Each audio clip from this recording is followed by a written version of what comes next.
कशामुळे? श्वासामुळं. सोपा मार्ग आहे. श्वास घेतो कुणामुळं? तर आत्म्यामुळं. आत्मा गेला की श्वास बंद.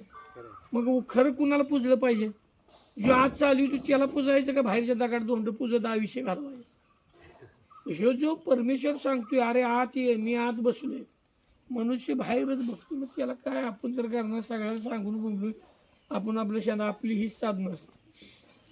फक्त तुम्हाला सांगतो कुठलं माणसानं मंत्र केलं पाहिजे जीवनातलं आरोग्यासाठी? दीर्घ प्रणव केला पाहिजे आरोग्यासाठी.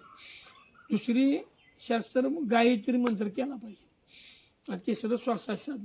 एवढं केलं ना त्याला जगात कुठल्या यात्रेला जाया नको. तुम्ही जगात हिंडा. कशासाठी? अनुभव घ्या.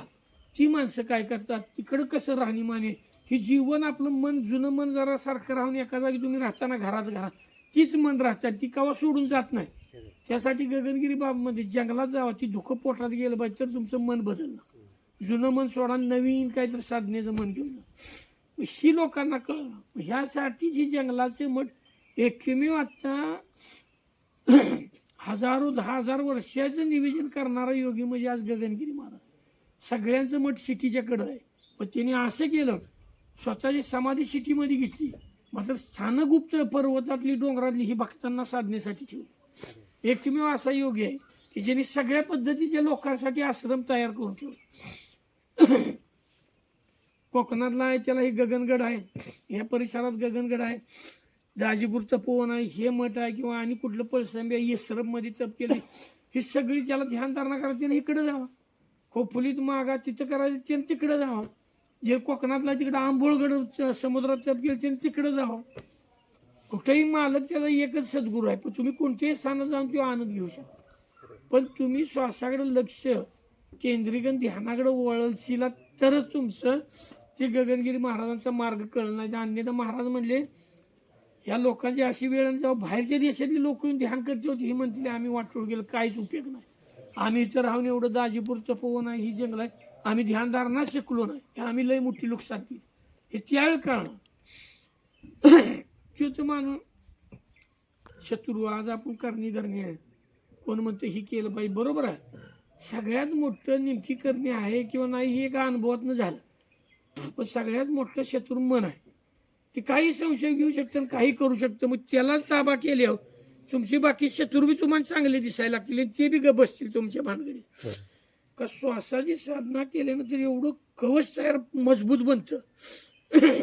ते आत्म्यातली ऊर्जा जागृत होते. ते आपल्या भोवती एवढं कवच, आणि त्याला नाडी माहिती पाहिजे. सूर्यनाडी, चंद्रनाडी, कुठल्या नाडीत बाहेर जायचं, कुठल्या नाडीत. ही ज्ञान कळल्यानंतर ही संकटावर मात करू शकतो.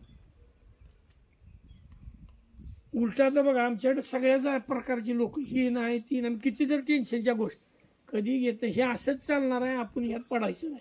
आपण त्याचं कुणाला रुपये भीक मागून घेत नाही की तू एवढं दे मग मी तुझं असं काम, असं कधी नसल्यामुळे आपण आनंदी.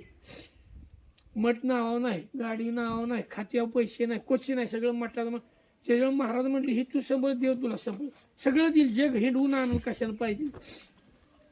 मग टेन्शन येईल का?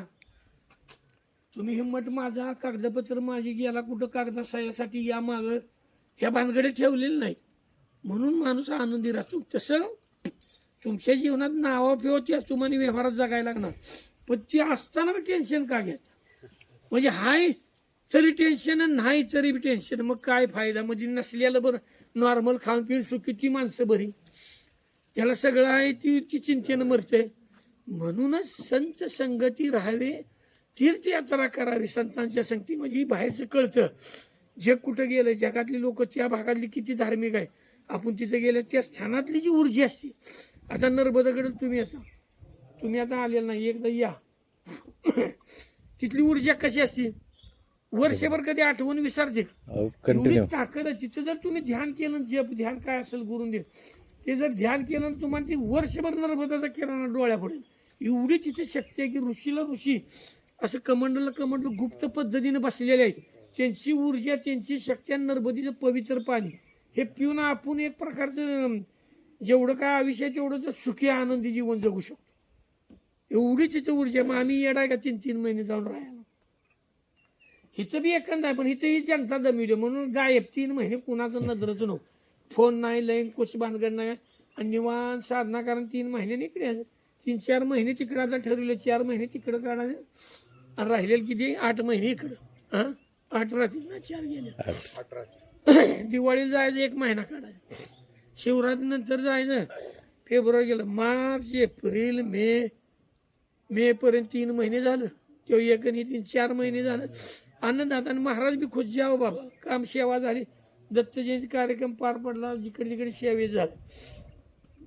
पुन्हा तुमची दिंडी सोहळा पार पडला, एका दिवसात शिवरात्री पार पडली की शिवरात्री दुसऱ्या तिसऱ्या दिवशी जे उड्डाण महाराज जून महिन्यात या, कोण अडवत नाही. किती महिना, फक्त कार्यक्रम जायची बी एका दिवसाचा कार्यक्रम, असं काय त्याला काय 8-8 तास किंवा असं नॉर्मल आहात, भात खायला नाही काय नाही, त्या भाज्या खायच्या आणि पाणी झाल्याचं भरपूर प्यायचं लिमिट.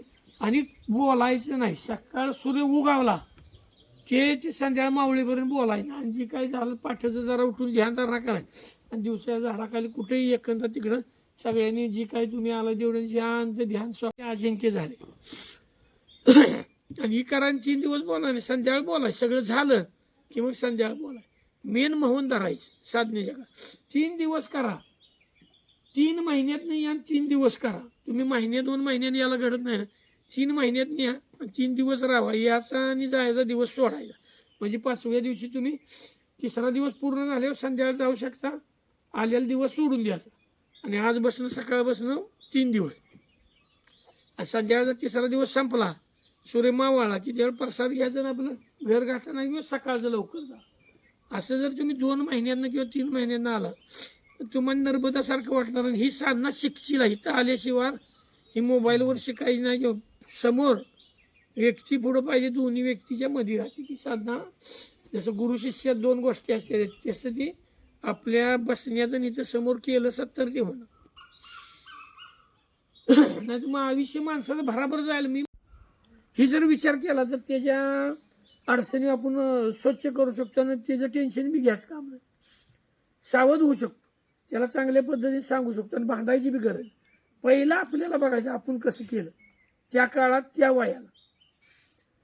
आता वयस्कर माणसं बांधली, बघ ती वय असं आहे की जर आपण तशी वेळ येऊ नये त्याच्या अगोदरच आपण तयारी करावी, की आपण म्हातारा झाल्यानंतर आपली पोरं आपल्याला असं त्रास देतील ही वेळच येऊन द्यायची नाही. प्राणाला पकडायची म्हातारपणात तसली येत नाही. 2 टाइम खाल्ला की ओके, आराम, टेन्शन नाही, काय मागणं नाही, ओके. कशाला त्याला मुजरा घालायच्या पोराला, ये रे मला हे रे, काय नको तुझं, फक्त जेवणाची सोय कर, कवा लागला दवाखाना तर किरकोळ कर, ती बी किरकोळ मध्ये, आणि मस्त राहा. आणि जायची वेळ तो काय करतो आता, कशाला पाहिजे ही नडतंय आपलं. हे आपण तत्वज्ञान द्यायला जातोय ना, हे आपल्या अंगलट येतं ना, आपलं टेन्शन वाढतं. महाराज म्हणायचे एखाद्या व्यक्तीला खवळलं तर असं खवळा की तुमचं मन गढूळ होऊन देऊ ना, की वरल्यावर खवळा आणि तुमचं मन स्वच्छ ठेवा, त्याच्याबद्दल पुन्हा गढूळ नाही. तर तसं आपण जगलो तर सुखी आहे, नाही तर जिंदगीभर सुखी होत नाही.